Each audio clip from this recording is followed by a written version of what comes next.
Good afternoon to media colleagues here and to everyone watching online. Welcome to this media briefing on the opening day of the resumed fifth session of the Intergovernmental Negotiating Committee, INC-5.2, to develop an international legally binding instrument on plastic pollution.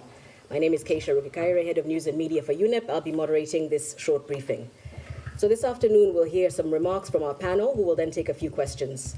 And on our panel today we have Ms. Andersen, who is the Executive Director of the UN Environment Programme. We have Ambassador Luis Vayas Valdivieso, who is the chair of the INC. We have Ms. Katrin Schneeberger, who is the director of Switzerland's Federal Office for the Environment. And we have Ms. Jyoti Mathur-Philip, who is the executive secretary of the INC. Now, before we get to our speakers, I'll go over a couple of housekeeping rules. We have about 40 minutes or so available, and we hope to use more than half of that time for questions. The session is being live streamed by UN Web TV. Now, for media with questions, once we move to the Q&A portion, when I call on you, before you ask your question, please state your name and media outlet that you represent. If you are not a member of the media, you're free to observe the press briefing, but questions should be limited to journalists, please. Now, our first speaker this afternoon is Ms. Andersen, Executive Director of UNEP. Over to you. Thank you very much, and good afternoon to members of the press. As I said this morning, we have arrived here after three and a half years of hard work. And we really do see a possible pathway to the treaty. Yeah, it's complicated. Yes, the pathway may be narrow, but yes, it absolutely exists. And so we've stood at the crossroads before in multilateral settings, and we know very well what now needs to happen. We cannot let this opportunity bypass us. And we have a very critical road ahead now in the coming 10 days for member states who are negotiating as members of this committee to land the treaty text with a strong engagement and listening closely to observers who wish to inform of their positions. I think the heads of delegation, which was arranged under our very able chair, and I have to give big credit to the chair for getting us this far. The heads of delegations meeting, which took place in Nairobi just a few weeks back, everyone said clearly, we are going to Geneva with the intention to secure this treaty. And that's something that we very much took on board. Now, we of course understand that nothing is guaranteed, and we also understand very much that the ball is very much firmly in their court. Let me also give a big shout out of thanks to Katrin Schneeberger, who is a state secretary and runs all things environmental in this country under the presidency and the 7 ministers who run the beautiful Switzerland. Let me say that we are very, very grateful, Madame, for your leadership and for the generous hospitality of allowing us to come here, and for, yes, the financial support that you have provided. Now, back to plastics. We can't forget that the world wants and indeed needs a plastic convention or treaty, because the crisis is getting out of hand and people are frankly outraged, people who are living with that pollution. We know that plastic is in our nature, in our oceans, and yes, even in our bodies. And so as today we're producing around 430 million tons annually, and as a large proportion of that ends up untreated and unmanaged in the open environment, it is clear that if we continue as we are under business as usual scenario, plastic production is set to triple, and we have to make a gear change. That is why we are here, and that is why public pressure to get this thing done is so high. But let's be very clear, getting the treaty is not the final step, that is the first step. And so it is not the end point. Resolution 514 at UNEA in 2022 paved the way. And as the executive director of UNEP, it's our job inside the United Nations to sort of create that big tent where all member states can fit. That's multilateralism at its finest. And that includes, of course, stakeholders who are helping to secure this treaty. But negotiations are never easy, but they are doable, even when multilateralism may be in wavy oceans. We saw just a month ago the gaveling of this Intergovernmental Science Policy Panel on chemicals, waste, and pollution. That is a triplet. That will be a triplet to IPCC, Science Policy Panel on Climate, and IPBES, Science Policy Panel on Biodiversity. That was gavelled in the midst of complexity at the political level. Nevertheless, multilateralism delivered. And just a few months back, the pandemic treaty was gavelled here in this beautiful city as well. So, since Busan, there's been a lot of diplomacy. We have seen the chair engage extensively. We've seen regional consultations, heads of delegation meeting, and of course informal ministerials, as we've done at the sidelines of COPs. We also did it at the sidelines of the Basel, Rotterdam, and Stockholm COP, and indeed on the sidelines of the Nice Ocean meeting. And I think the chair, I really appreciate and admire that you constantly created spaces for those negotiations and informal exchanges. The agenda is very clear. This is the longest INC yet, with 10 days, but the opening plenary, and congrats, because you just got it through and we didn't get stuck on procedure. This is very important. Delegations are now hard at work. Work can begin straight away, and the contact groups will be starting right after lunch. And so the draft text is really now in the ownership of the contact groups, and they will do the hard work. It is clear that there's still some areas where we will need to see convergence. That's the job of the contact groups. And we hope very much that the final treaty text will be strong, but also that will include clear hooks for what the future will bring. A treaty has to be for the ages, not for the moment. We, UNEP, we are sitting with treaties that are 30, 40 years old, and they have to have the robustness, but also the language that enables them to evolve. On the ministerial, we are expecting something like 25 ministers and high-level representatives Wednesday and Thursday next week. This is an informal session that is outside the formal negotiations, and how ministers engage is obviously up to them, how they engage in the negotiations. Finally, just to conclude, yes, can we get this done? Yes, it is truly possible. We can find it. Now is the time. We all know where the positions are. And I really want to say that delegations have come here with the intent of making it happen. And so thank you very much for that. And now I look forward to your questions after the other speakers. Thank you. Thank you, Ms. Andersen. Our next speaker is Ambassador Luis Vayas Valdivieso. Over to you, Chair. Thank you very much, and good afternoon to you all. It is so nice to see you here, dear members from the media. First of all, I would like to express my gratitude to the government of Switzerland for welcoming us here in this scenic Geneva, beautiful city. I'm pleased to speak with you today at the opening of this resumed session of the Intergovernmental Negotiating Committee on Plastic Pollution.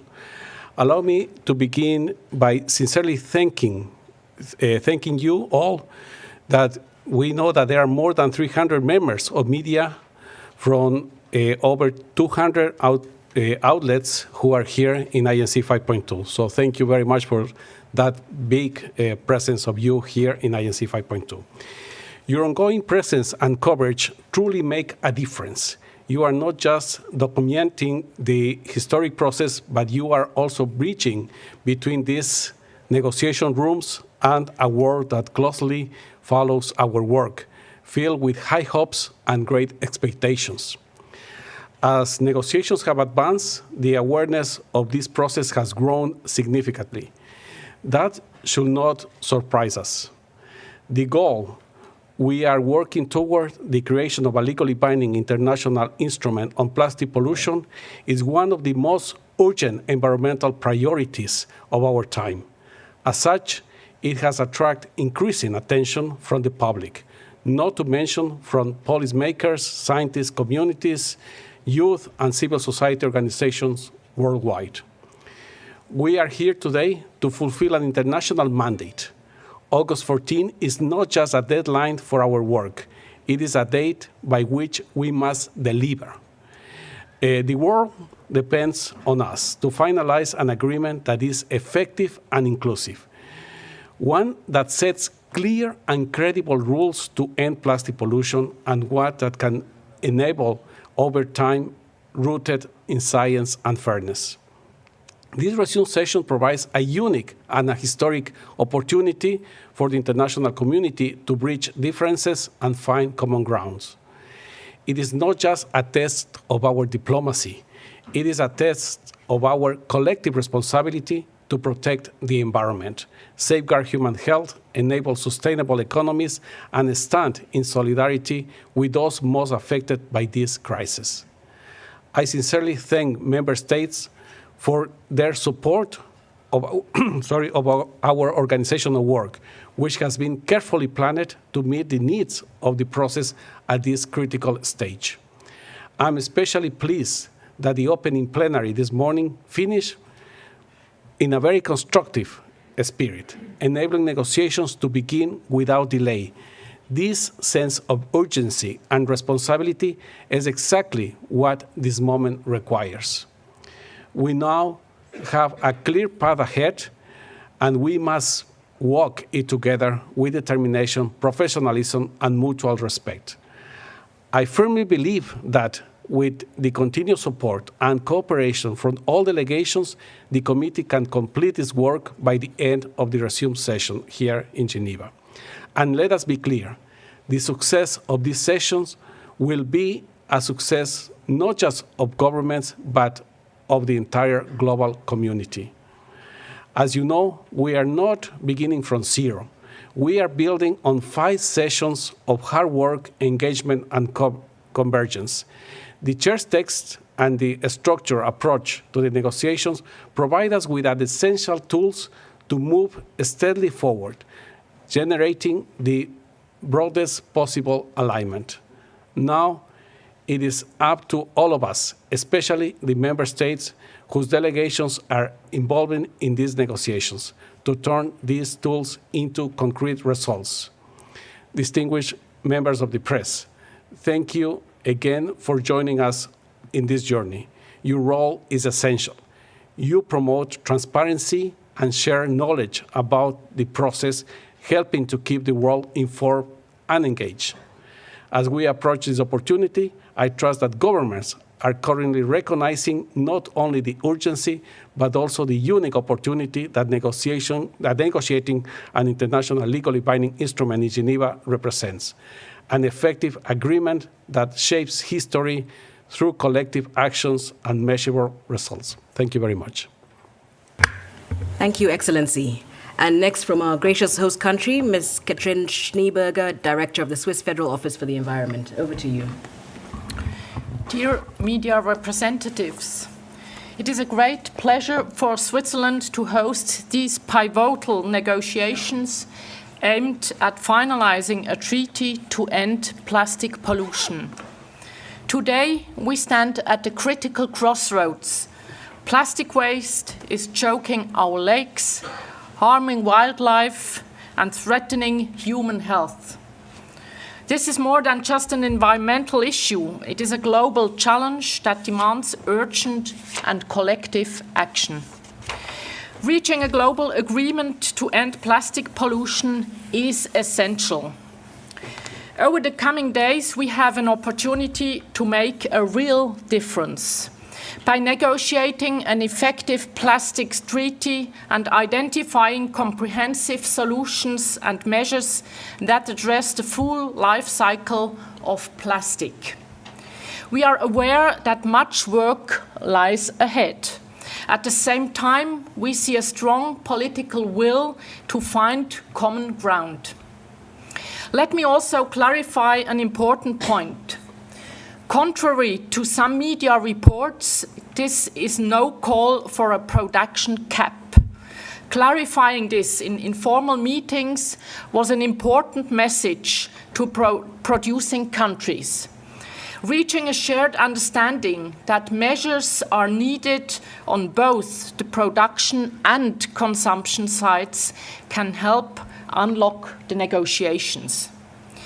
Another helpful element will be better explain the economic opportunities of an effective treaty. Well-designed measures can enhance the circular economy, foster innovation and research, and stimulate investments, especially from the private sector, in alternative products and sustainable systems. As a representative of Switzerland, it is an honor to welcome this final round of negotiations in Geneva. We believe that the successful INC-5.2 will be critical in mitigating the environmental, social and economic threats posed by plastic pollution.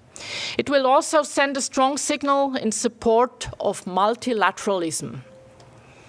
In this context, Geneva's expertise and existing institutional infrastructure are highly relevant. Geneva is a global hub for environmental governance, particularly in the field of pollution. It is a city that embodies dialogue, cooperation, and a deep commitment to multilateralism. The Palais des Nations, where we meet today, stands as a symbol of that commitment, a place where governments and stakeholders come together to find common solutions. The goal is clear: to end plastic pollution. This is not merely an ambitious aspiration, it is a necessity. The time is to act now. We will acknowledge that there is far too much plastic pollution in the world. Let's not waste the opportunity to make meaningful and effective progress. Thank you very much for your attention. Thank you very much, Director. And just before Q&A, we will now hear from the Executive Secretary of the INC Secretariat, Ms. Jyoti Philip. Thank you so much.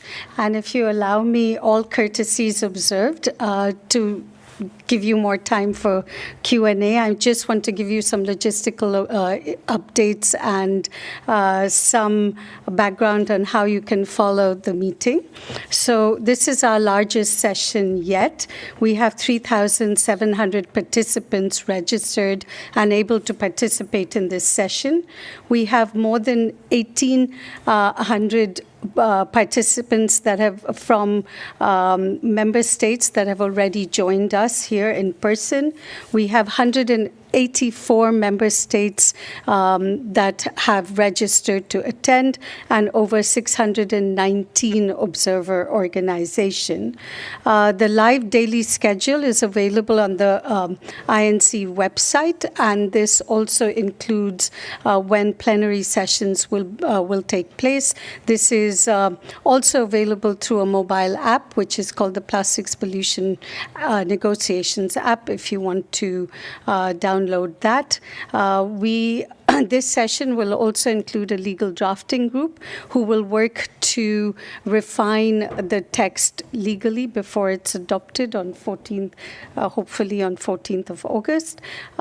We also have all our plenary sessions are live streamed and interpreted in all 6 UN languages. Documentation will be continuously updated, ensuring that everyone, stakeholders worldwide, can follow the developments in real time.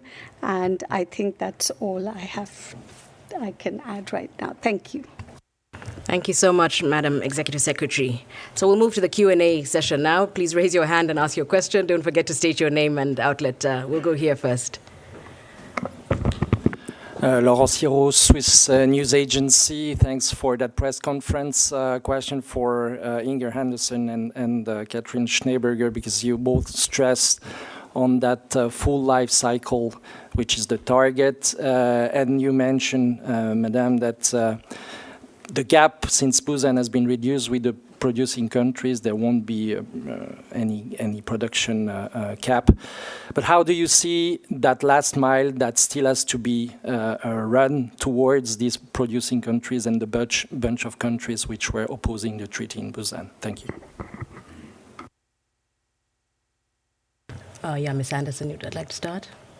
Thank you very much. I think where I'd like to start is at the UNEP resolution itself, because it was very, very clear. And the UNEP resolution speaks to life cycle approach, as well as to promote sustainable production and consumption of plastics.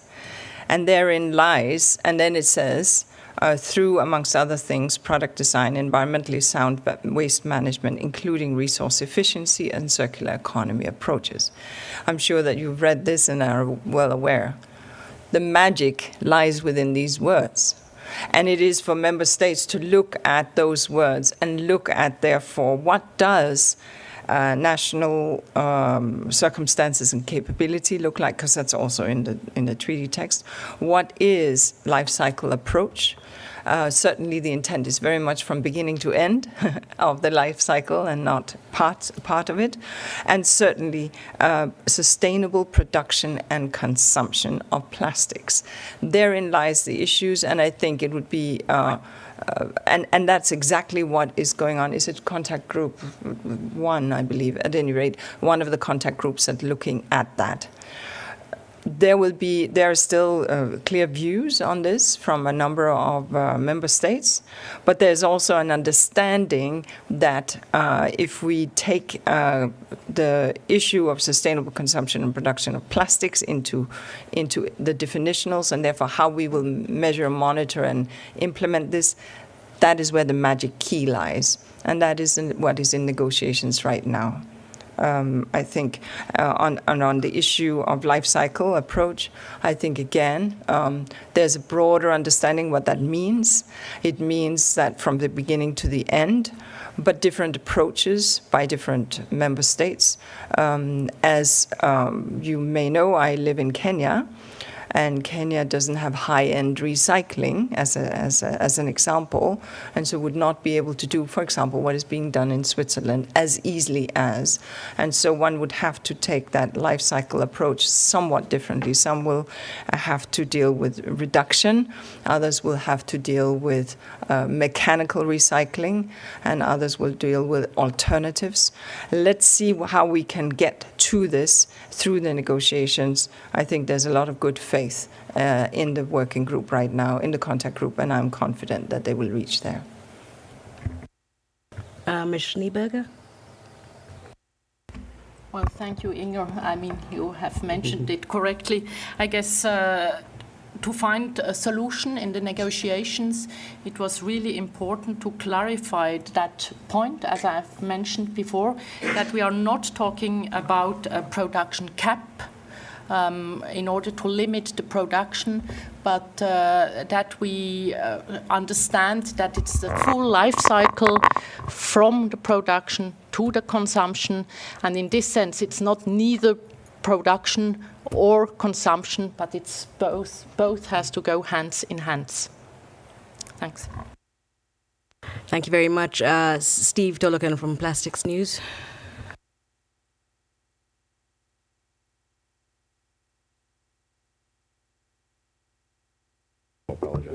Sorry, apologies. So Steve Tolokan with Plastics News. I want to follow up on the production cap question to Minister Schneeberger and the other panelists also. Are you saying that it became obvious at the heads of delegation meetings that if the treaty was going to have any chance of passing, you had to say there could not be a specific production cap in the treaty? Obviously, there were calls in the observer session for the cap, and there's a lot of groups that oppose the cap. Countries that oppose it, countries are in favor. So was it clear? I mean, can you expand on those discussions when it became clear that you couldn't have a cap in the treaty? I mean, you refer specifically to the heads of delegation meeting. I believe that Madam Schneeberger was not there, so it's not fair to ask her to respond to that. But just to say that there are a variety of views, and I wouldn't say that this issue has been resolved, and there are still some member states that look at production through a different lens. However, there has been a lot of very helpful conversations, and we'll see how they end up defining sustainable consumption and production and full life cycle. Thank you. Thank you very much. Over here, please. Thank you. Laura Mercier for French Media Context. You talked a bit about what happened between Busan and Geneva. You talked about diplomacy, informal settings. Can you tell us a bit more exactly what happened then? Have you seen lines moving, positions shifting that would allow for a deal here? Why should it work here, although it didn't work in Busan? Thank you. Thank you very much. It's a very good question. And before I talk about our intersessional period between Busan and Geneva, I think it's also important to mention a bit of what happened before Busan. Before Busan, I present as chair of the process of the INC non-papers iteration documents that they were evolving according to the negotiations that we had, yes, in the previous INC meetings, but also in that intersessional period between Ottawa and Busan. I present 3 non-papers during the intersessional period between Ottawa and Busan, and then during our negotiations in INC-5.1, I also present and we work with 2 chair's texts that were presented to the members also for negotiations in Busan in our formal session. Well, they are just the chair's texts, but they take what is happening in the negotiation rooms, what has happened in the previous INCs, and what it has happened also in the intersessional periods that we keep working. And I thank very much member states because we do work and negotiate formally in the INCs, but a lot of things happen, and that's why I say it's very important, your question, because a lot of things happen in the intersessional period, informal period between each session. And between Busan and Geneva, right after Busan, I encourage members to own the text, to have the ownership of that text. And it has happened and it has happened very well, also meetings, consultations among member states, among regional groups, among also different groups of countries. And also what I have encouraged, and it has happened, is that it's good that members with the same or similar position gets together also to bring suggestions, to bring proposals, but even more important, that members with different position gets together and also work in those proposals, and that has happened. That has happened, as our executive director mentioned. We had an informal meeting in Nairobi, informal in-person meeting, because we had also a virtual one, but informal in-person meeting where we could see how this progress has been done here in the intersessional period, where we could see countries and group of countries presenting proposals to bridge positions. And that has been also our request. And we have mentioned also this morning in our opening or the resume plenary session that new proposals should go in that line to bridge positions, to find common grounds, to identify landing zones that we will use and we must use here in Geneva. It was also important, the work between this in-person meeting in Nairobi and now. Then I released also the scenario note of our organizational work after many consultations with regions and with countries and also with the heads of delegations on the organizational work on this session that was presented officially or formally this morning in the plenary meeting, and it has been accepted. And I'm really happy to see that the meeting this morning went in that constructive way, went, with the sense of that urgency to move to negotiations. Negotiations are going on. Negotiations are going on. We will see in the contact groups, we have present and schedule also for the work of those contact groups. We will be evaluating day by day that work. But that has been the work between Busan and Geneva.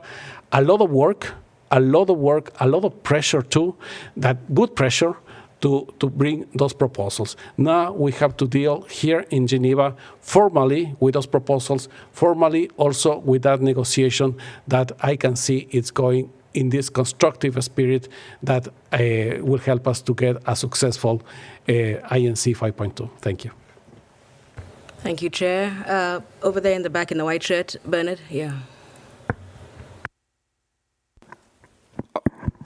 Okay, my question is, Please identify yourself, Bernard, and your news outlet. Okay, thank you. My name is Bernard Ogembo for the Daily Nation. And my question is, as you know, that a lot is resting on the INC 5.2. And in the spirit of the chair, that nothing is agreed until everything is agreed. So how can we build on this momentum to ensure that ambitions translate into tangible outcomes and that key provisions are not diluted? Thank you. Chair, I think one for you. Yes, thank you very much for the question. And yes, I completely agree that we have a momentum that we need to keep. We have seen that momentum also in this intersessional period. We saw it in our in-person informal meeting of heads of delegation in Nairobi. And we have kept that momentum and we have brought that momentum, and we could see that this morning also in the plenary session. Delegates eager to start negotiating and going to the contact groups to negotiate. We saw that flexibility also this morning, also the acceptance of that organization of work to start working. Nothing is agreed until everything is agreed is one of the principles that we deal with in the negotiations in every process that we have or we negotiate as member states, and it is so. And we need to keep that principle because in the contact groups, they will be negotiating. They will be negotiating the different provisions. Member states will be negotiating different articles that we have distributed in the 4 contact groups. The co-chairs has clear instructions of how to deal also with the different articles that has different level of convergence, and that's important also to have in mind, because with that different level of convergence, we hope that we can start sending in an early stage also provisions that are agreed, or that it has been negotiated and agreed by the members of the contact group. We could start sending them to the legal drafting group through the plenary. And that's why it comes this principle that you mentioned, because those provisions that, yes, they have agreed on that text, they go to the legal drafting group to put them in a legal manner, and they come back to the committee. And then is when the committee will decide to agree on those texts that has been already sent and come back from the legal drafting group. So, and then the committee will decide, once it's back, those provisions in the plenary, and I am confident that we will do this in the 14th of August. By the end of this session, we will have a whole clean text that will be agreed by the members in plenary, the whole text. Thank you very much. Thank you, Chair. Over here. Thank you. My name is Christiana with the German press agency. I would like to know, are you making preparations for a vote at the end of this session? Are there people working on rules and procedures, or would you say it's out of the question and this will be either a consensus deal or no deal at all? Thank you. I mean, obviously, this is a purview of the chair, so let's be very clear. But I think that on multiple occasions, member states have spoken of the importance of finding mutually agreeable solutions and to reach consensus, as you just heard from the chair. And I think the chair has also consistently said that he wants to have this negotiation in the spirit of consensus, in the spirit of inclusive multilateralism.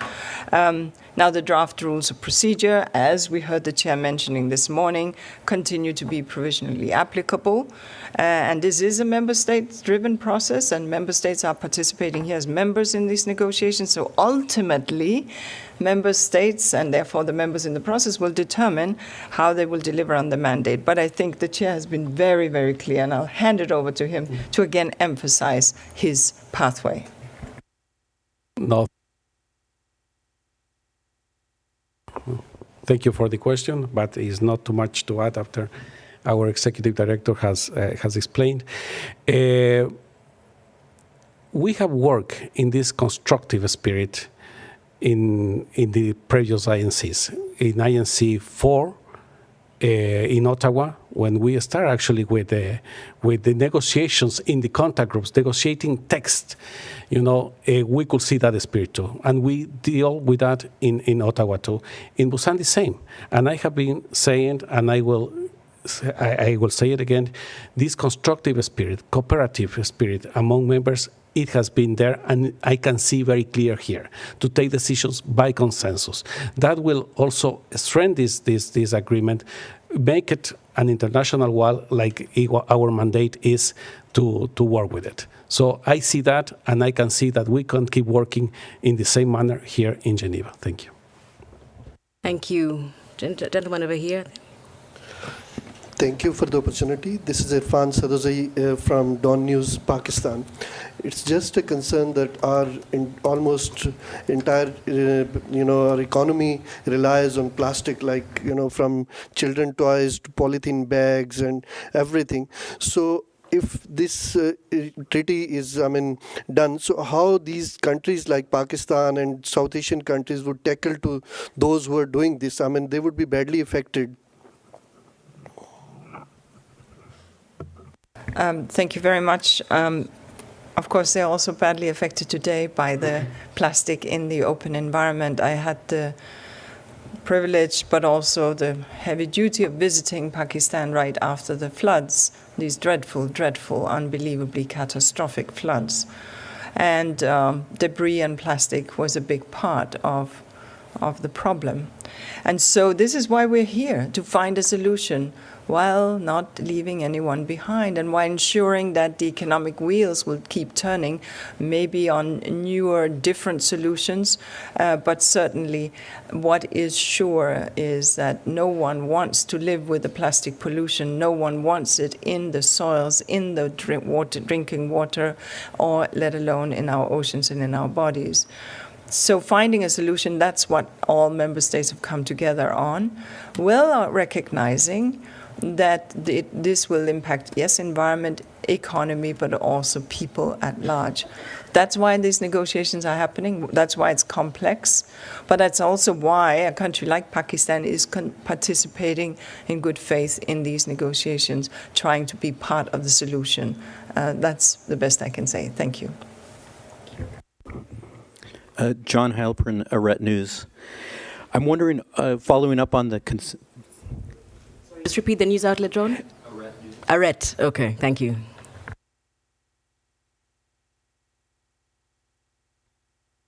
Sorry. Are you hoping for an outcome like with the pandemic treaty that depended on abstentions and deferral on key questions to reach consensus? And before you get there, how are you working to bridge the gap between countries that call for a dedicated standalone financial mechanism to support treaty implementation and between those that prefer to use existing funds? And without a dedicated financial fund to support implementation, do you think the treaty goals can be achieved in the countries that need it most? Thank you.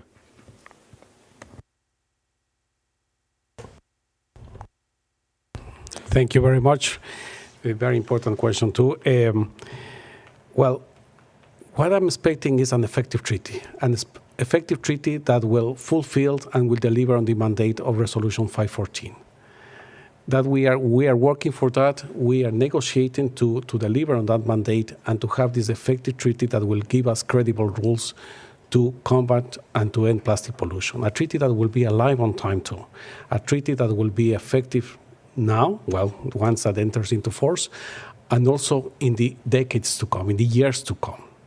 And it has to, we will enrich in the future this instrument with science, with more data, etc. So I envisage a treaty that way, that effective one with credible rules to end plastic pollution, and that includes a financial mechanism, because different provisions, with different positions. We are seeing how we are negotiating the different articles, but when we come also to a financial mechanism, is something that we must have it, of course, in the text, in the future instrument, and it should be and it must be a mechanism that start working as soon as possible. We need that. you have said for the implementation, because it has to be an effective text, yes, that will give us credible rules, yes, but it has to be also an effective implementation of that text, and that goes along with the financial mechanism. Very important question, and is an article that it might require a bit more time for discussions, negotiations, and agreement, but it's an article that must have this future text. Thank you. Thank you, Excellency. Somebody at the back.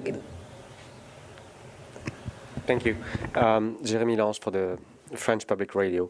A number of points of procedures were raised this morning by different delegations. I was wondering, could we see that as a way to delay the negotiations to make sure that we don't get an agreement at the end of next week?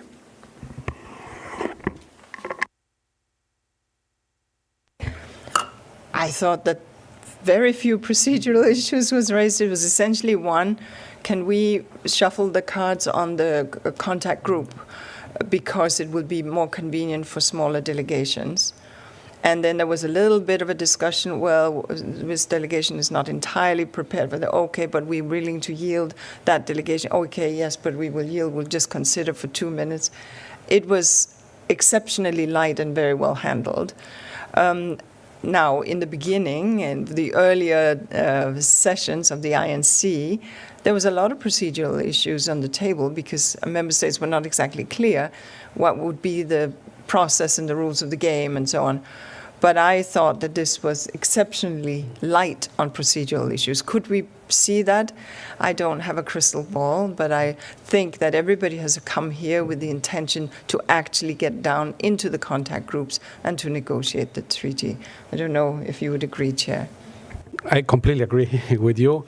And, well, this morning also I saw the need also of clarity in some aspects, and that we presented clarity, and the need also to see in the contact groups a more effective way to work.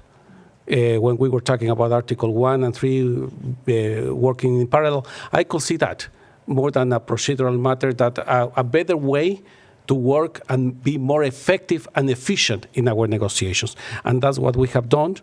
And we will be talking with the Bureau in a few minutes, actually, also with the Secretariat, to arrange that those work of the contact groups to be, once again, efficient and effective. So that's what I saw this morning, and also the need, yes, of clarity in one aspect that I think it was not a big issue. Thank you very much. Thank you, Chair. I think we have time for 2 more over there. Helen, please introduce yourself. Okay. My name is Helen Shikanda from the Nation Media Group in Kenya. My question is to Ms. Andersen. You mentioned that there are clear disparities in terms of how different countries handle plastic waste, giving an example of Kenya and Switzerland. And we've seen so many reports showing that Africa is sort of like a dumping waste for plastic waste. So I want to know, like, beyond the treaty, how best can we ensure that there's equality in terms of ensuring all countries have clear ways of handling plastic waste and empowered to have things like material recovering centers? Thank you. Thank you very much, Helen. It begins with having global rules. That's really it. And that's what this treaty will enable. When there are global rules around how these things are managed, investors can see they have predictability because they know that there's a market for what they collect. And then there will be investments because all of a sudden that thing that today is waste, tomorrow will have value. And so that is why this treaty is so important, because with global rules we'll be able to get, on the recycling side, this up and running. There's more to the treaty than waste management, I hasten to add, and I think we all know that very well. But that's very, very critical.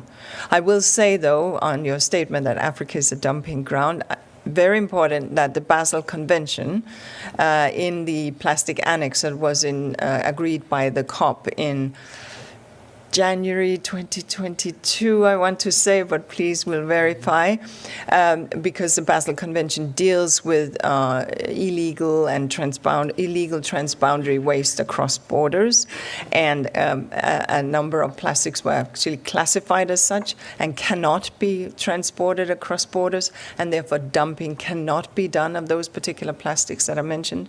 So dumping is, and under Rotterdam, of course, free, prior, and informed consent has to be there. Rotterdam Convention, which is also a UNEP hosted convention, which means that you have to say, yes, I'm willing to receive that thing.